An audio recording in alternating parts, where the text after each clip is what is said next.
Pero, For the record, sino-sino kayong Duterte Black na nag-commit? We call ourselves as Duterte 7. Duterte 7. So that's you. Senator Bungo, Senator Robin Padilla, Senator Marcolita, Senator Robin, Aimee Marcos, and the two Villar. pero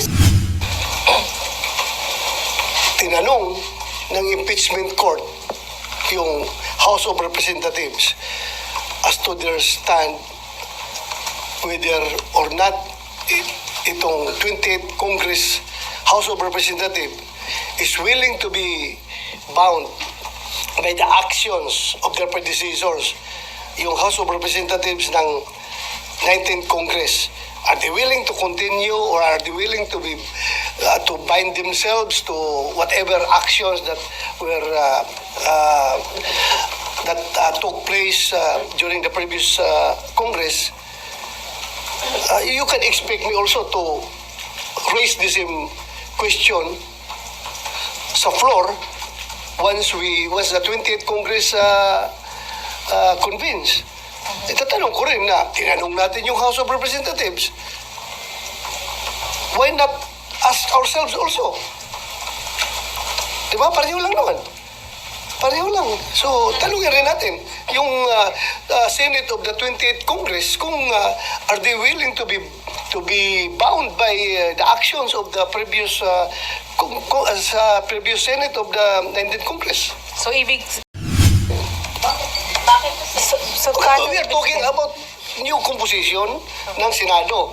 So I am asking the Senate, not the impeachment court. Ha? Senate nga tinatanong ko kasi nga bago ang composition ng Senate compared doon sa previous Senate. So magiging iba na naman ang composition ng impeachment court. Di ba? Pero itatanong ko yan dito sa plenaryo namin as a Senate, not as an impeachment court. Di ba? so yan na po.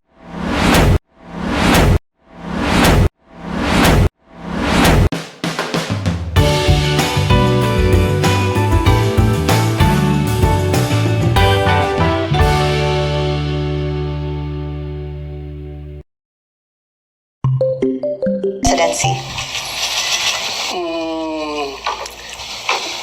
Nakapag-commit na kami. I don't know kung nakapirma na yung iba. Ay kayo, sir. Ako nakapirma na ako. Pero, For the record, sino-sino kayong Duterte Black na nag-commit? We call ourselves as Duterte 7. Duterte 7. So that's you. Senator Bungo, Senator Robin Padilla, Senator Marcolita, Senator Robin, Aimee Marcos, and the two Villar. pero Senator Aimee, sir, nag-commit na rin? Senator I Aimee. don't know. I don't know kung nag-usap na sila personal pero in principle, kami, Duterte Black, napag-usapan namin, we are inclined to support Senator. Senate President Jesus Escudero. Why, sir? Well, wala naman kaming nakitang hindi dapat siya suportahan. So, we support him. Walang kapalit like yung mga committee chairmanship, sir?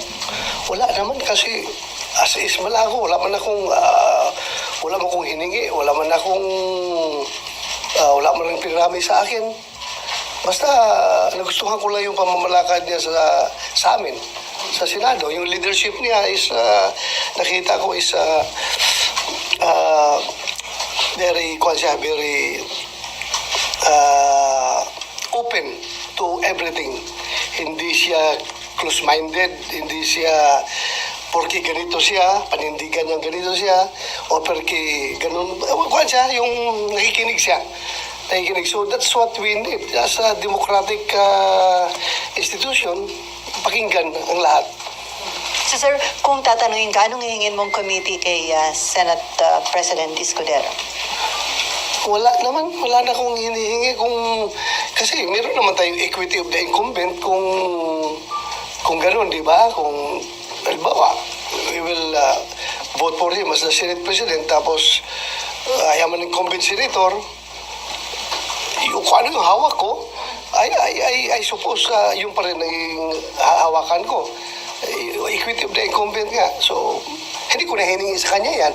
At hindi rin niya in-offer sa akin dahil that's my understanding. Sir, last na lang. So si Marcoleta nga ba, Blue Ribbon Committee Chairman, sir?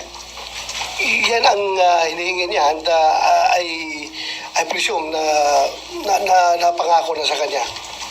Sir, may talks about impeachment nung time na bago kayo mag-commit with SPGs, may hiling ba kayo or any favors asked about the impeachment proceedings? Wala kaming his stand towards impeachment is not a factor to our decision in choosing him as our Senate President. Ang pinaka-big factor dyan na nakikita ko lang talaga is yung pagka-open niya. Nakikinig siya. Lahat ng sides pinapakinggan niya. So, yun ang nagustuhan namin na liderato. Yes.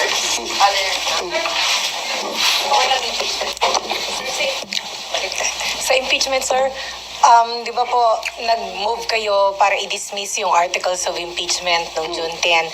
Uulitin niyo po ba yan pag nag-reopen kayo? Yung hihingi na ho ba yan? Hihingin ba yan ng Duterte 7? Mag-usap pa kami. Titingnan namin. Baka sabihin nyo, insisting naman itong mga tao na ito, pabalik-balik. Hiningi na namin yan noon, di ba? Pero one thing I can assure you is that ako, from my personal na paniniwala ko ito, that since tinanong ng impeachment court yung House of Representatives as to their stand whether or not itong 28th Congress House of Representatives is willing to be bound by the actions of their predecessors, yung House of Representatives ng 19th Congress, are they willing to continue or are they willing to be to bind themselves to whatever actions that were took place during the previous Congress? You can expect me also to raise this question sa floor once the 20th Congress convenes. Itatanong ko rin na tinanong natin yung House of Representatives. Why not ask ourselves also? Diba? Pareho lang naman.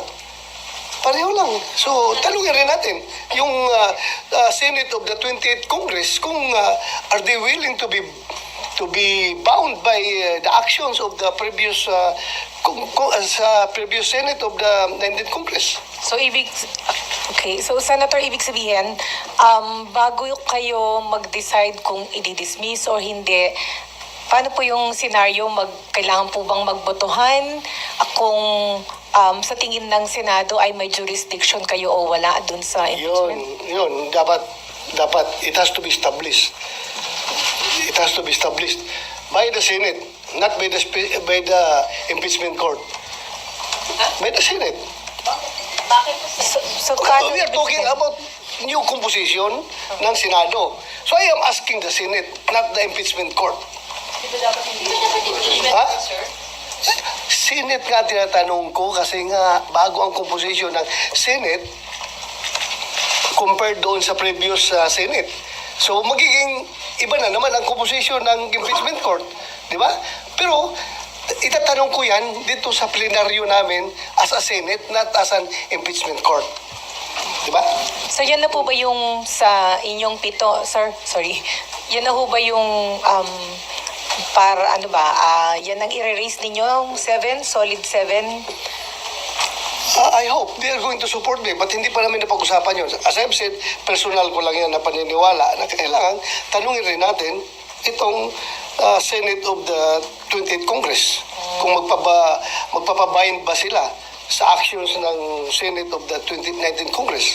So sorry, isa na lang. Sir, hindi nga ho ba proof na talagang tatawid dito sa 20th Congress at kailangan yung mag-trial, yung pong pag-return ng articles of impeachment sa House kasi hiningan niyo po sila may order kayo sa kanila eh. Na-comply na yung isa, sir, yung certification na in compliance daw with the Constitution yung pong articles and then magko-comply din daw po dun sila sa pangalawang order.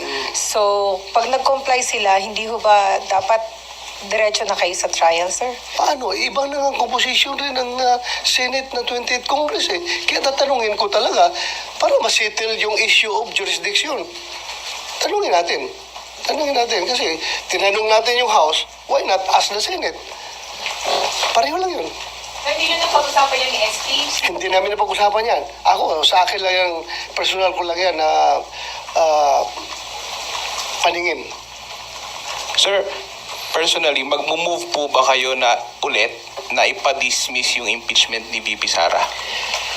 Hindi, siguro. Ang pinakaunang motion ko is to determine whether or not the Senate of the 20th Congress is willing to be bound by the actions of the previous Senate.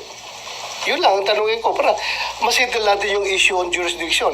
Dahil sinitil kung halimbawa makakuha yung House of Representatives ng kanilang positive action, no?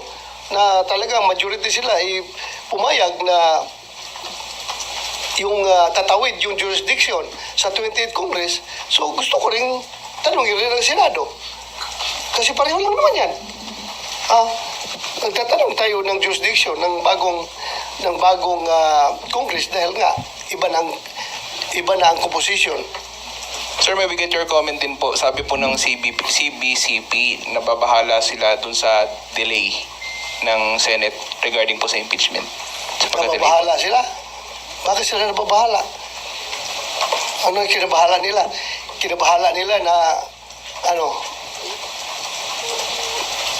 na-delay. There's no cause for panic. There's no cause for panic. So sir, yung new composition ng Senate sa 20th Congress, natanong nyo na ba yung mga bagong members kung ano yung kanilang stand? Hindi ko pa natanong. But it has to be taken up on the floor para everything is official. And then, sir, pumirma kayo doon sa resolution ni Senator Robin na nananawagan para mapauwi sa bansa ang dating Pangulo. Yes. Oh. So, sa tingin nyo, may ano yung weight nun? Kung sakaling, sa tingin nyo ma-approve yung resolution na yan? Wala lang. It's expressing the sense of the Senate na gusto ng Senado na makauwi na si Pangulong Duterte dito sa ating bansa for reasons of sovereignty, reconciliation, if you want it to be also a factor, and also humanitarian consideration. Dahil ang alam natin ngayon is Pangulong Duterte ay butot balat na daw, masyadong mahina na, at nagbigay na nga daw ng pasabi na kung mamatay man siya doon, doon na lang siya magpa-cremate doon na sa pag-cremate sa dahig. It's a very sad information.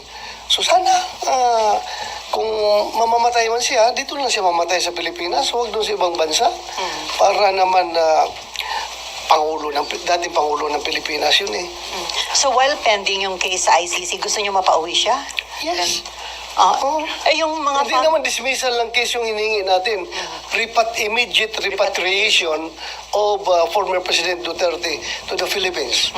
May concern yung mga victims kasi daw may impluensya pa rin ng mga Duterte na natatakot sila doon sa safety o security. Ano naman natatakot na hindi naman presidente si President Duterte. Si President Marcos naman ang presidente ngayon at yan ay kayang-kaya pangalagaan ng Malacanang yung kanilang safety. Influensya. Sinong influensya ni Pangulong Duterte? Hirap na hirap na ngayon tao, butot balat na nga kakatakutan pa nila. Hindi ba sila naawa sa tao na yan? Sir, sa information po ba ninyo, pardon my saying, is he dying? Kasi po, nagbigay ng will. Sa pagkakaalam niyo po ba, is he dying? Well, hanggang speculation lang tayo as to his present health status. Pero yun nga, sabi naman ni Ma'am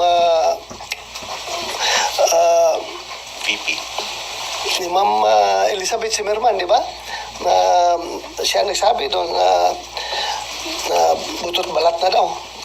At payat. So, meaning, he's not in good health. And considering his age, very advanced na yun, 80 plus na siya eh. So, what do you expect? Sir, balikan ko lang ito sa Senate leadership. Kasi kahapon, sabi ni Senator J.V. Ejercito, mukhang kasama rin yung dalawang senators from the opposition bloc or from the other opposition bloc, which is yung sila Senator Aquino and Senator Pangilinan. Do you feel comfortable na kasama sila in the majority, considering yung differences ng ninyo ideologically sa kanila? I don't know kung anong magiging kuwan yan. Anong magiging